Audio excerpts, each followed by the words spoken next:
Hi, friends. I'm Shally Jolink, and this is The Other Side of the Bar, a podcast about what life is really like on the other side of the bar. You can find us anywhere you listen to podcasts, and make sure to follow us on Facebook and Instagram at Other Side of the Bar. Facebook.com/Other Side of the Bar and Instagram at Other Side of the Bar. Thanks for listening, and we'll see you on the other side of the bar.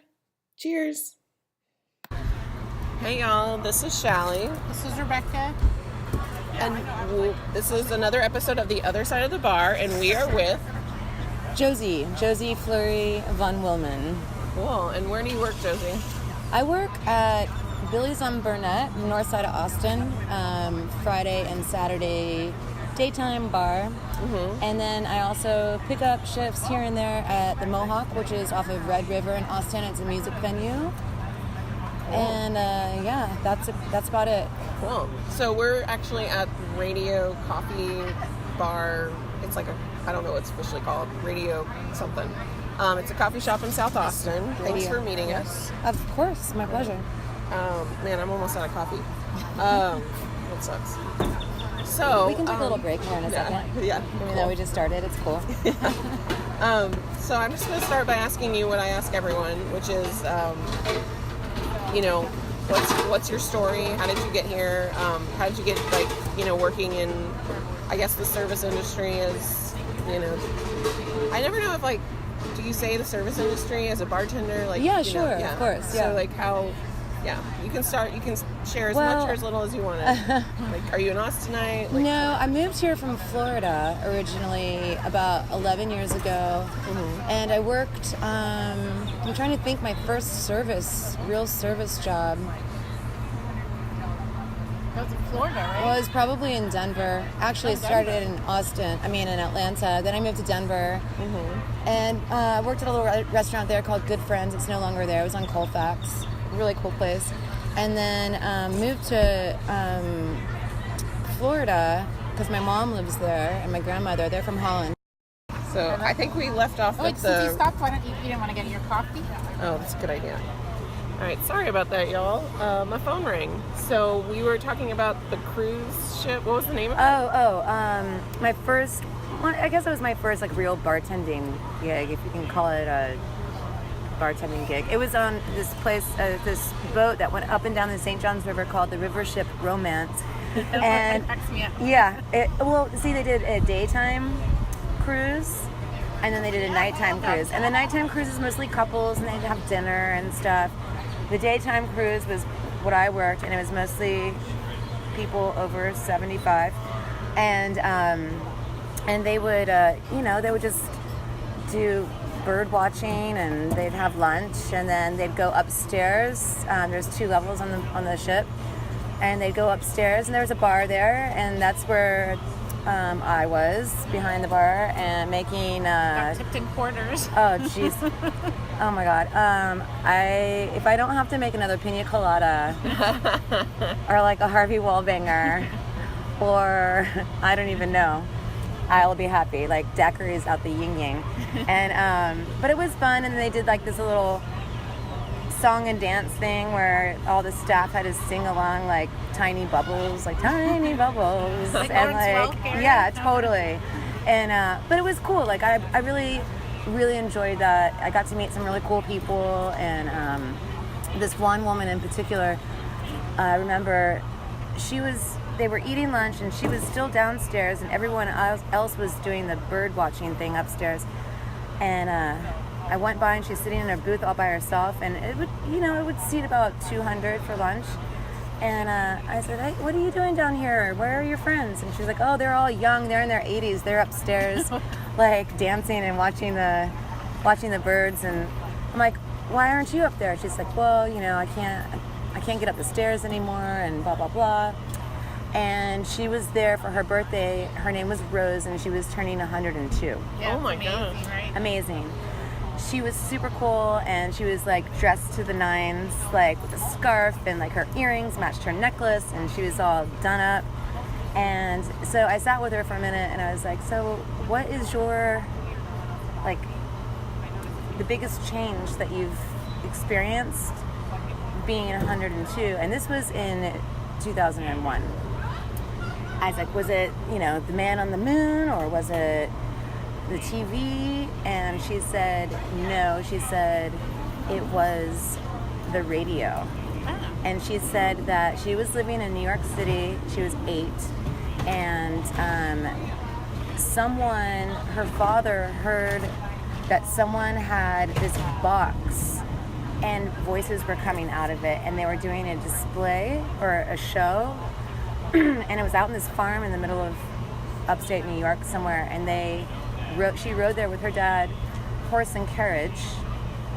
And then all these people were in this farm, and they had this little podium, and they had this box on it. And they did something, and then all of a sudden these Russian voices started coming out.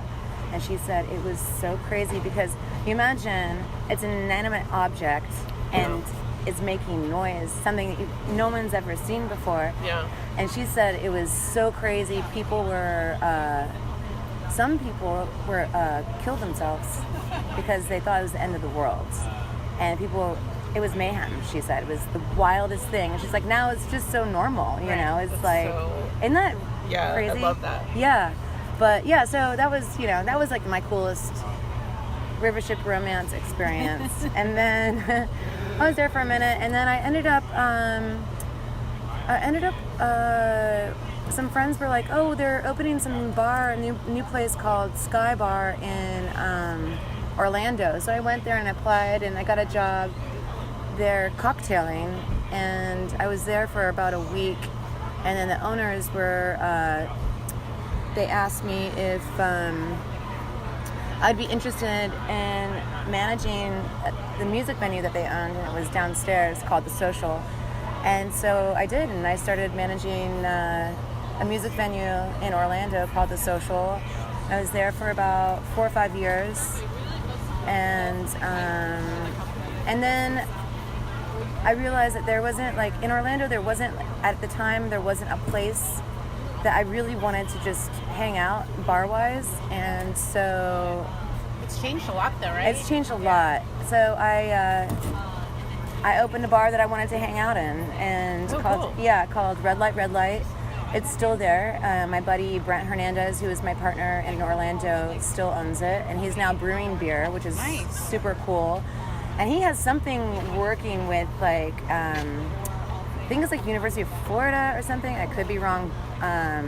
But they're growing like hydroponic hops for him, special, because hops don't grow in Florida or here for that matter, really, for him to brew beer. And it's really cool. And we opened, it was small as maybe like 50 or 60 capacity. But we were doing this thing where we weren't selling any Bud, Coors, or Miller products. It was all craft beer. That didn't exist at the time, I mean, it did, but there wasn't like... Not in Orlando. Not in Orlando. Yeah. And then a lot of European style beers. And then we became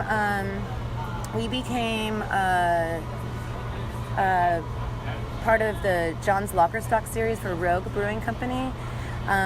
Basically, John, the brewmaster at Rogue, does a special thing called his Lockerstock series, and he chooses, I think it's like 50 bars in the country, and he brews this beer just for them. It's never brewed again, and it's never bottled. So it's cool because then you have these people who are coming in to have this special beer that was never going to be again, But he did crazy stuff, like, oh my God. So this one time, it was the middle of summer in Florida. Our AC broke, and Brent and I were having beers after we closed. Maybe we were a little tipsy. And I said, Brent, did we get the Lockerstock series, keg in? He's like, yeah. I'm like, what is it? What is it? He's like, I'm not going to tell you. I'm like, come on, tell me, what is it? And it was like a double chocolate cherry stout or something. And it was like... In the middle of the summer. In the middle of the summer. I'm not even kidding you. And I was like, this is ridiculous. I can sell pretty much anything. Right. Or I try to, But this is ridiculous. No one is going to buy this. And I looked at the thermostat, and it was like... It was so bloody hot that it was past, like, it was like, it wasn't even a reading anymore. It was so hot, And this Red Light was above a bakery, and so all day they baked and baked, and it was so steamy. Hot. It smelled real good, but it was really hot. And I got the bright idea that I was going to call Rogue. At 2 a.m? Oh, yeah. And so I called them, and I got their answering machine, and I was like, you guys are killing me. And I just went on and on and on and on, this drunken, like, can you help us out here? You know, this is crazy.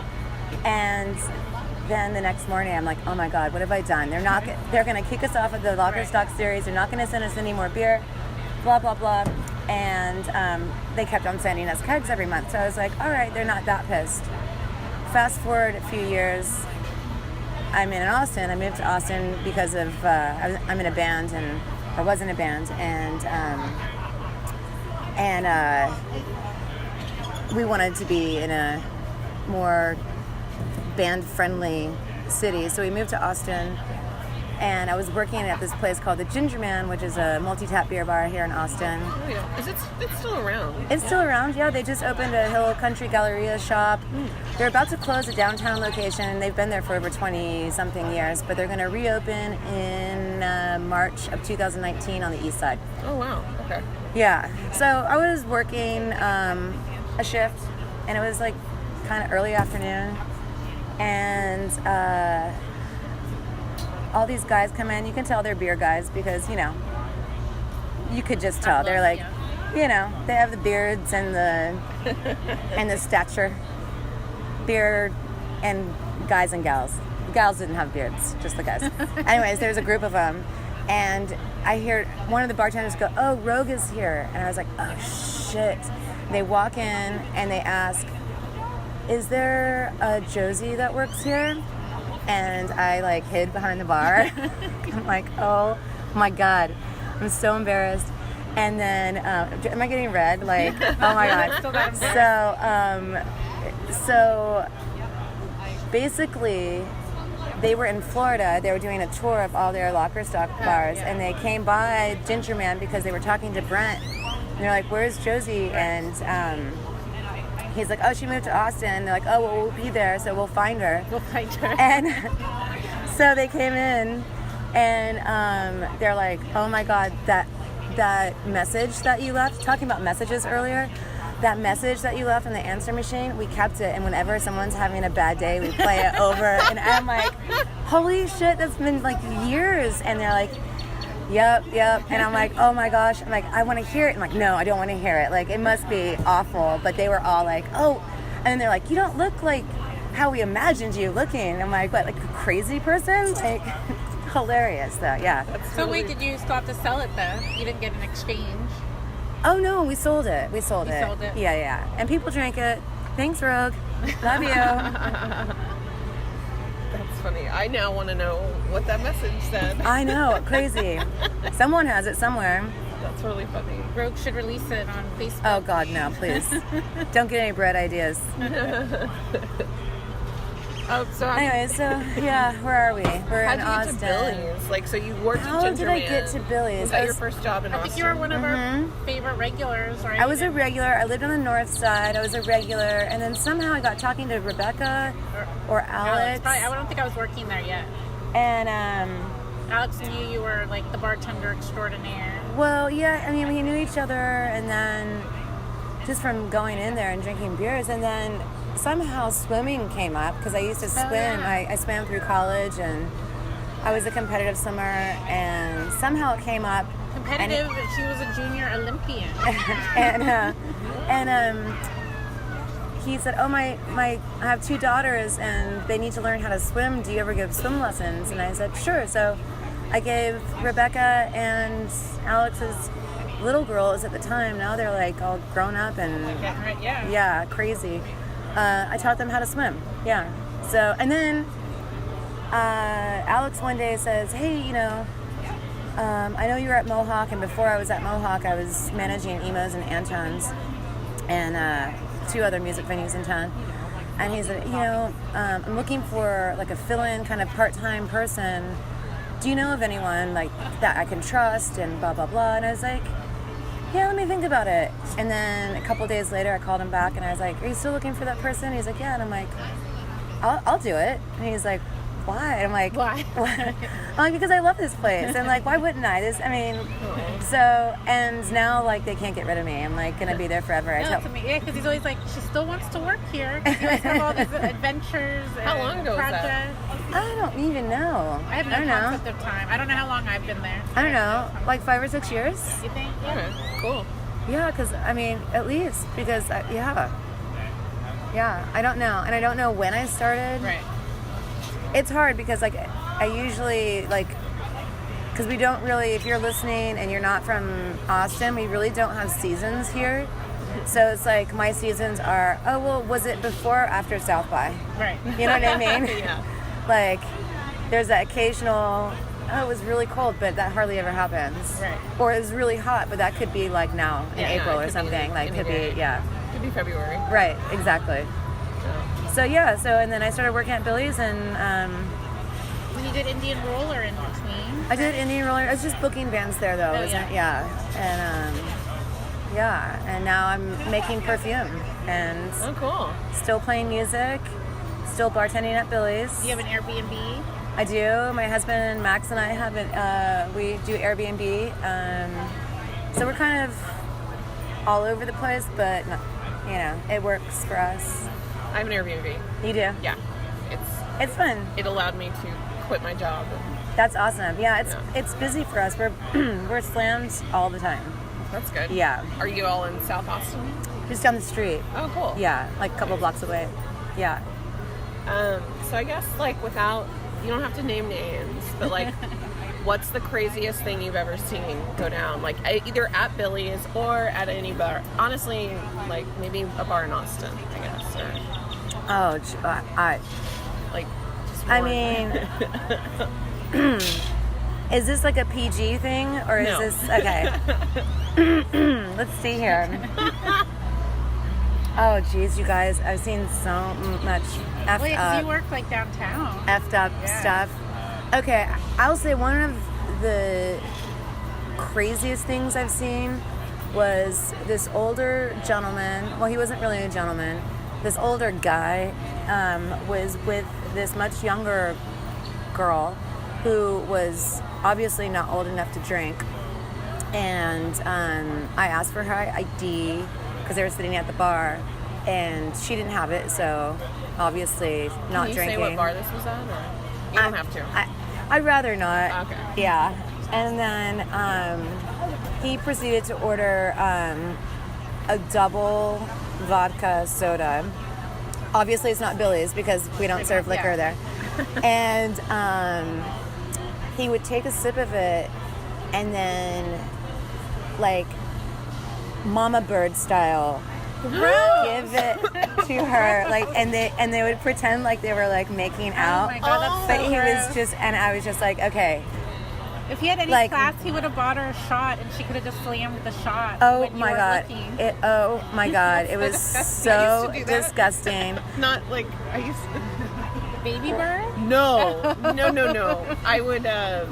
There used to be this really terrible bar called Midnight Rodeo. It was a dance hall, and I would sneak in because I was not 21 yet. Oh yeah, by the airport. Yeah, but it was like an under 21 bar, like during, I don't know, I guess Thursday nights.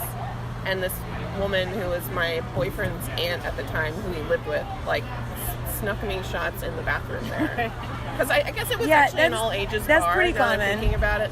That's pretty common. That's That's common. what he, that, yeah, I mean, to me, that's what he should have done. Like, what a weirdo. Oh my gosh! And then I was like, "Yo, you can't be doing that!" Like, What'd he oh my say? god! He's like, "We're just making out." I'm like, "No, you're not!" Like, and this is so wrong on so many different levels. Like, I'm not gonna serve you again. Like, you guys should probably go. Go. Yeah, please go. Yeah, buy a bottle and go home. Yeah. Like, oh my gosh. That is pretty weird. That is so weird. So weird. Wow. I guess That's probably in the top 10 for me. Yeah. Oh my god. there's okay, what's like something you've learned like working in the service industry or bartending that like, you know, kind of that surprised you, or like that maybe like others who are just starting or thinking about working as a bartender, like that would, you know, maybe people won't expect. Like, Well, I would say really to never, I mean, it's so cliche, but like to never judge a book by its cover, because you never know. And most of the time, well, it's usually two things. People are coming into the bar because they want to have a good time, they're having a good time, or they're having a really bad time.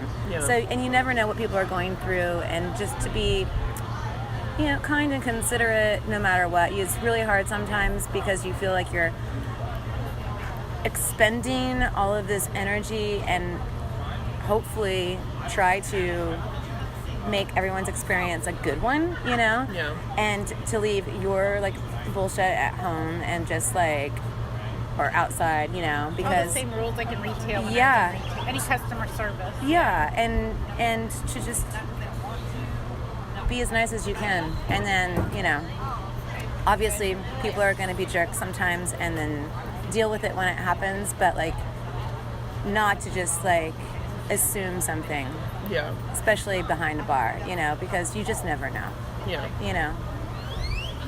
And people are, you know, I don't know, fragile, especially when they're spending money. That's a good. I've never thought about that. You know, and they are, Yeah. technically. And they're paying your bills, so. That's an Yeah, that's really interesting. Any other final thoughts or Final thoughts. I don't know. I don't know. I guess that's probably a good one. But that's to good. end It on. sounds like you're happy at Billy's. I love Billy's. I do. It's the best. It's the perfect start to doing this whole process. Yeah. And you know, and Billy's is like, it's chill. And not too much drama, neighborhood pub. No, it's a neighborhood pub, and that's what it feels like. Cheers sometimes, Yeah. like lots of regulars, and No liquor, which helps with it the helps. chaos. Yeah, It does help. It does help. And the thing about like working at a place like Mohawk, it's so high volume, and you're really busy for like 3 hours, and then it's done because the show's over. And I kind of like that too. It's a different pace, but yeah, it's just completely different. Yeah. You know, I kind of do like that. The bar life that Billy's has, and it's few and far between, especially with lots of corporate bars opening, and you know, it's a good feeling. It's not, you know, quite divey. It's not quite a restaurant. Right. It's not, Yeah. you know. I definitely like. I think some people have called Billy's a dive bar, and I almost corrected them because I'm like, I feel like it's not. I'm like, have you been to a dive bar? Yeah, don't get me wrong. I love a good dive bar. You know Yeah, what no, I mean? I know. Like, and It's too brightly lit for a dive bar. Yeah. Yeah. I don't know, yeah. And it has food, Yeah, exactly. it does have food. Yeah. and there's kids. Yeah, You know, it has like a... There's Right. definitely all those things. To me, I just think, not that I've ever been, but I think of like a true pub like in Ireland or... Yeah. You know. It does have that feeling Yeah. for sure, but more of like a rock and roll Right. pub or something. I don't know. Well, Austin. Yeah, Austin. yeah, it does feel like Austin, for sure. So come by and see me. Yeah, thanks for meeting with us. For sure. So yeah, where can people find you? Online or in real life or both? Online at Fluri United, Instagram. That's my perfume company, but my partner Hope and I, who also bartends, she's at.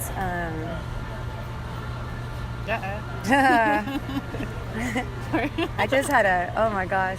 Senior moment. Yeah. I don't know where she works either. What's the name of the place on? It's an old school. It's an old school music venue, blues. Not Antone's.